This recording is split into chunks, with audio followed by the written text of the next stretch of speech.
விஜய் படம் ஷூட்டிங்கில் நடித்தார். படத்தில் சினிமா ஃபீல்டில் இருந்தார். இப்போ கட்சியில் வந்திருக்காரு. நல்லது பண்ணுவார்.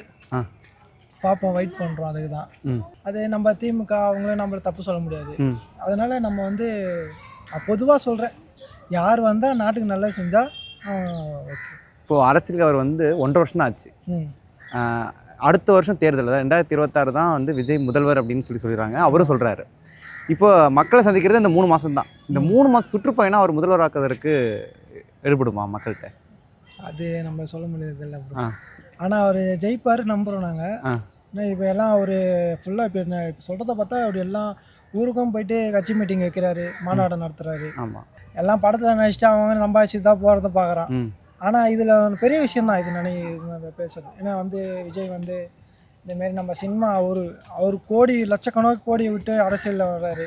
மக்களை பார்த்து நம்ம நல்லது செய்யணும்னு நினைக்கிறாரு. பார்ப்போம். இன்னைக்கு கூட திருச்சியில் மக்கள் 6 மணி நேரம் காத்திருந்து அவருடைய உரையை கேட்டிருக்காங்க. அது யார் நல்லா செஞ்சாலும் நல்லதுதான் ப்ரோ.